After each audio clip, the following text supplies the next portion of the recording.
How much do you need to save and invest to have enough to retire comfortably or to reach financial independence?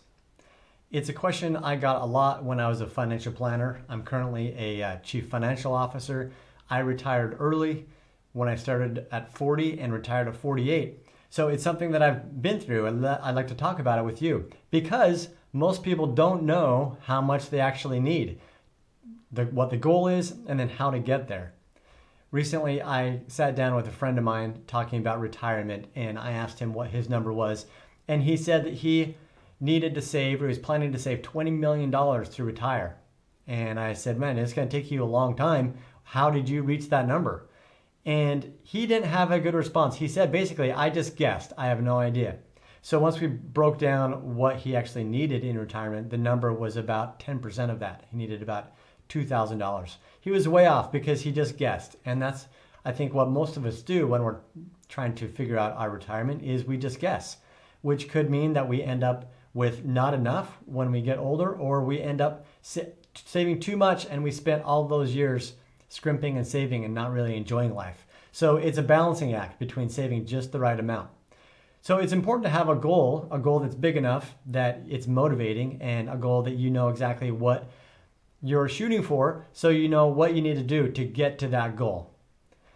And I realize that everybody's situation is different, and this will determine your number based on your situation. Do you have a lot of debt? Do you plan on not having any debt when you reach financial independence? Do you have kids or parents that you need to be taken care of? Do you have health issues? All of those come into play in considering what your number is.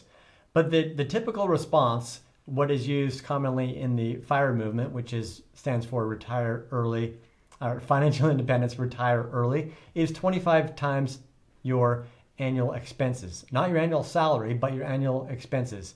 What do you expect your expenses to be in retirement when you stop working? Typically, they're about 80%, 20% less of what you had when you were working, because a lot of the expenses that are incurred from working you might not have anymore, such as commuting, eating out, corporate functions. Maybe you're older and you're not raising kids anymore, but expenses tend to go down as you get older. So using that 25x example, let's crunch some numbers.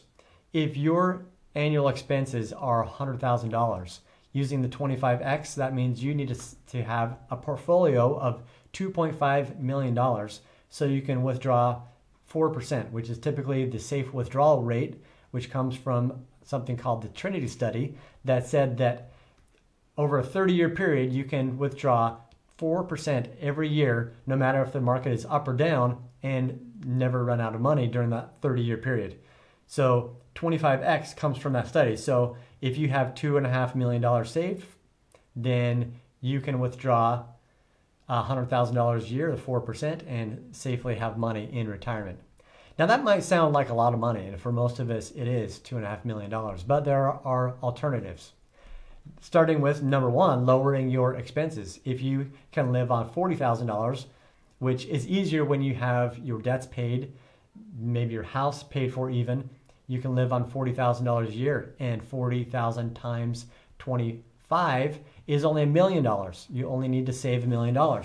If you're younger, it's very doable to save up $1 million over 30 years. The older you get, the more difficult it is. So let's talk about different variations of that, different types of retirement planning or financial independence numbers, all within the FIRE movement. The common term for the all expense paid luxury retirement, where you have 25 times your annual expenses, everything you want, maintaining your lifestyle, is commonly referred to as Fat FIRE. You have everything taken care of. You saved up that $2.5 million. But what if that is not doable, either because you don't have a high enough income, you don't want to make all the sacrifices that are required to save that much money, you can't save or don't want to save 50% of your income, you like spending some money to live off now, then how do you adjust that? Well, consider lean FIRE. That is living off a minimalist lifestyle, where instead of spending $100,000 a year, you're spending the $40,000 a year or less. You have reduced your expenses to the point where you don't need a large income. You don't need a large stream of money coming in. That is lean fire. Next is barista fire. Barista fire refers to people who want to take on side jobs now or side jobs in retirement. Once they reach financial independence, they want to keep working. You want to work maybe a job that you really enjoy, work as a barista, work at as a freelancer, work part-time at a company, so you have income in addition to the money you're drawing from your retirement. Let's say in that example, you want $40,000 a year. If you're working part-time, making $20,000 a year, then you only need $20,000 additional to come from your portfolio. So instead of $1 million a year, you only need $500,000 a year. And then the last one that I like, especially for the younger people, is coast fire. That is, you get out of school, you pay your debts down aggressively as possible, and then you take 5 or 10 years and save aggressively. You put all of that money into a fund, index funds typically, and then you just let it ride. Maybe you contribute more, maybe you don't after 10 years. You just let it sit there, you continue to work, and you enjoy life. You spend the money that you're earning, but that nest egg is in your account. You're not touching it. You're just going to let it sit there for another 10 or 20 or 30 years until you're ready to really retire. That is coast fire. So if you're willing to make the sacrifices early on in life, then you reap, and then just leave it, you can reap the rewards later in life by having done the hard work long ago. So what your number is, your retirement number, largely depends on what you want your life to look like once you hit retirement age, or once you hit financial independence, which can be at any age. Also consider, do you have additional income besides maybe working a part-time job? Do you have money from a pension, a retirement plan, Social Security, maybe a pension from the military or a former job? Then that can cut that down even further. Let's say $40,000 a year is your target. You want to work part-time. That takes it down to $20,000 a year that you have to generate somewhere else. Then you have money coming in from a pension or retirement or Social Security. Then if it's say $10,000, then you only need another $10,000 from your retirement. So you can see that 25 times 10,000 is a lot more. It's a lot more doable. So when you're looking for your number, then think of all these different things. What's your lifestyle now? What's your lifestyle you want to have in the future when you hit financial independence? Any income you might be receiving in the future to back into your number. Consider the last thing is that 35% of people who follow the FIRE movement have their own business. There are a lot of benefits to having your own business now and in the future. Now you get tax breaks.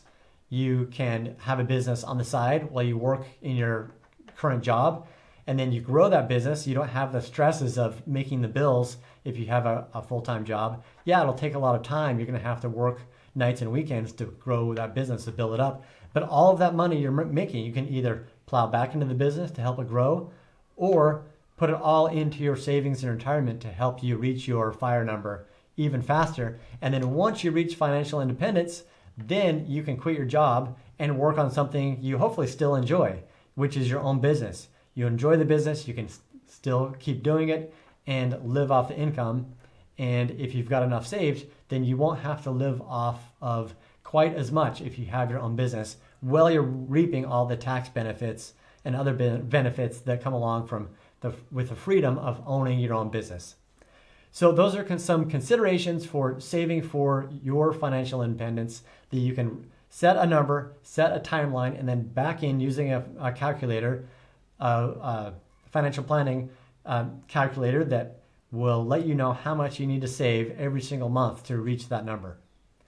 If this video gave you some ideas of what you can do to reach financial independence and how to set some goals, then like this video, subscribe to the channel, and look for more.